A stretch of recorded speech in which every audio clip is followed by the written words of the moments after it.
Jon Karl hosted Mike Pence on ABC's This Week to ask the former vice president about Trump's post on Truth Social.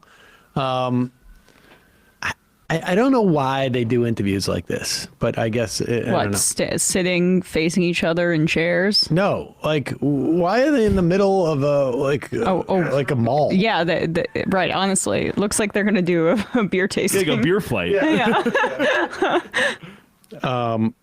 But here's and when did Mike Pence sort of like morph, like borrow Donald Trump's body? Like it's just sort of like he's getting. Yeah. He's like, it looks like from the side, put that up. He looks like he's like, I don't know. Boxy. I'm going to, yeah. DeSantis is doing this too. He's wearing a bomb or something. Right. They're like doing suits that fit them poorly because it makes them look bigger or something, but it's just not going well. Here is Mike Pence on the potential that Donald Trump could be indicted by a grand jury. I'm sure you've seen Donald Trump is saying that he's going to be indicted on Tuesday. He's calling for people to protest. Now, we don't know if that's true. The Manhattan DA has not said anything about it. But he's calling for people to protest. Is that irresponsible? Well, first, let me say I'm taken aback at the idea of indicting a former president. Pause of the it. Let me just say that I want to play both sides of this so that I don't alienate any of President Trump's supporters. If you'd let me finish, John. But okay, go ahead. It's a concerned face. Protest. Is that irresponsible? Well, first, let me say I'm taken aback at the idea of indicting a former president of the United States at a time when there's a crime wave in New York City. That the fact that the Manhattan DA thinks that indicting President Trump is his top priority, I think, just tells you everything you need to know about the radical left in this country. It just feels like a politically charged prosecution here, and I, for my part, I just feel like it's just not what the American people want to see. We got. Let it play out. I mean, this guy, first off, he's doing his what? That was the whole thing. We don't have anything else from that. George W. Bush. He's doing his best George W. Bush, and he also like literally read off the tweet that Trump put out there. Radical left,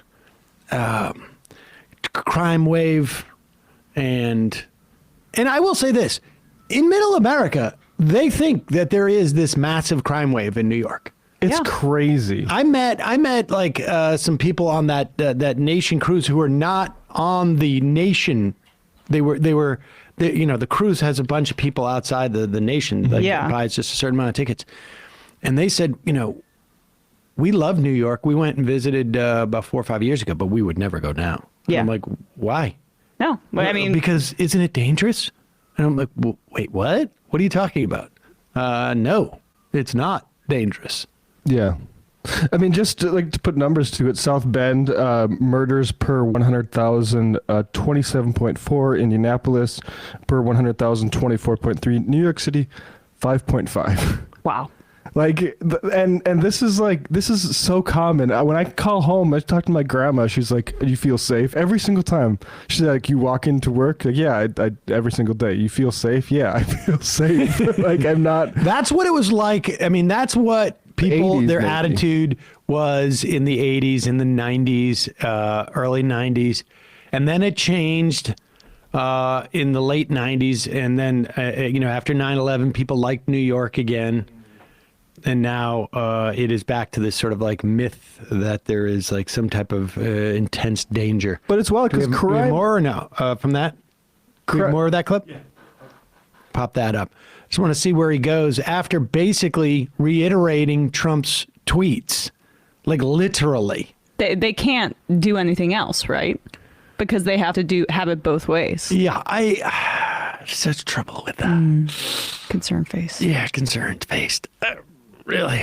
Okay, go ahead. And I, for my part, just feel like it's just not what the American people want to see. We got real challenges in this country today, John. People are facing record inflation. Pause it for 1 second.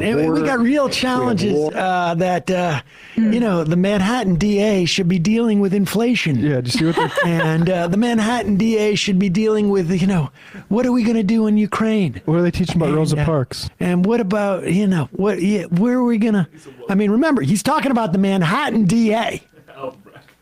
Go ahead. Not what the American people want to see. We got real challenges in this country today, John. People are facing record inflation, a crisis at our border.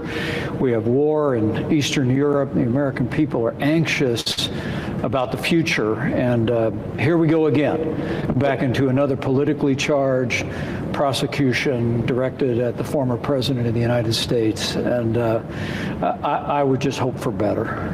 But he's calling on people to protest, to come out and protest, take our nation back.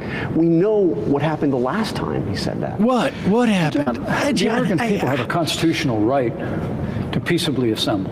Absolutely, but to have a former president calling on people to protest a justice proceeding. The frustration the American people feel. All right, let's forget this. I mean, this guy, the profile and cowardice.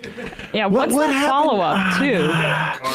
The follow-up should also just be, I'm not January 6th. Why? I'm not sure when this happened, but it also should be, he should ask him about Georgia.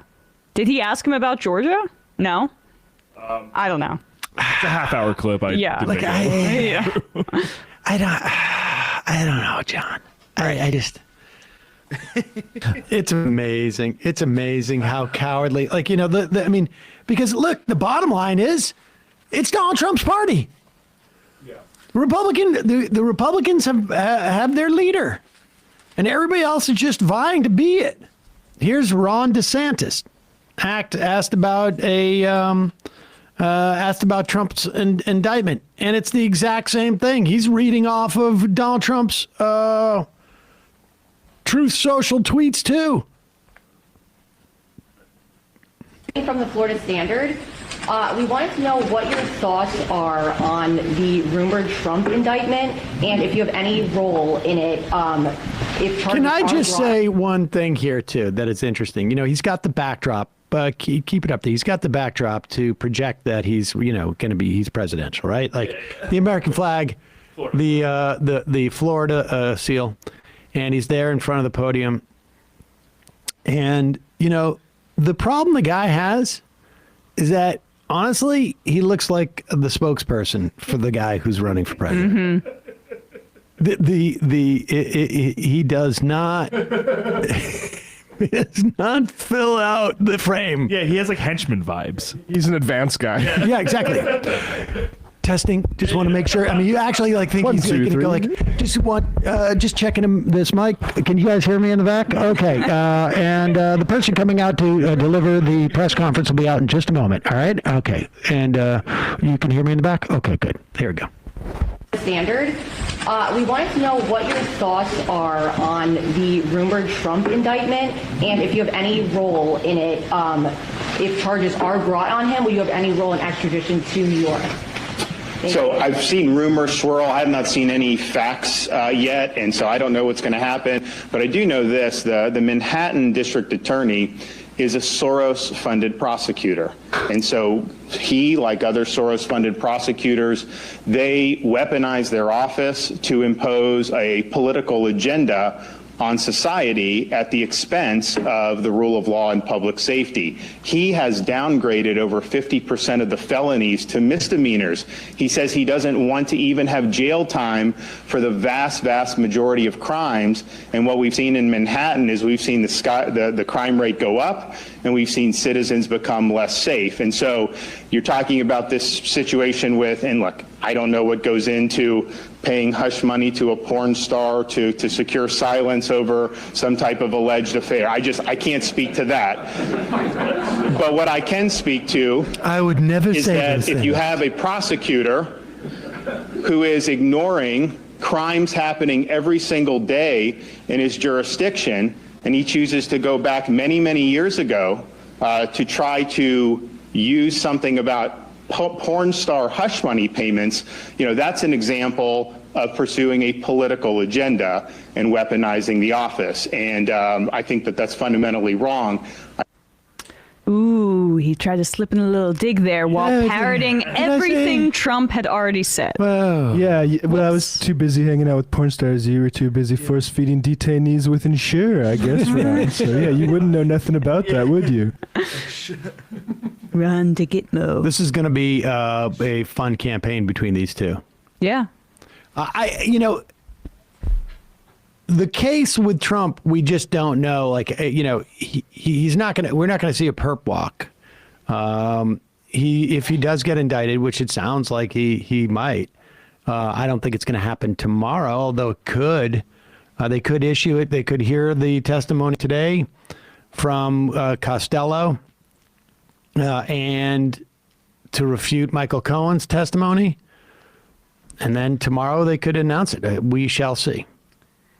I don't think the lane of trying to say exactly what Trump wants you to say about his potential arrest while also criticizing him, having it both ways, I'm just not sure that's going to be viable. It's a funny dance because I saw like Blake Masters say like this is a brazen travesty of justice or whatever, right? Using language like that, and it's like I saw that's a performance for the base, and I also think they all hope that he goes down for it, without a doubt. He'd be thrilled.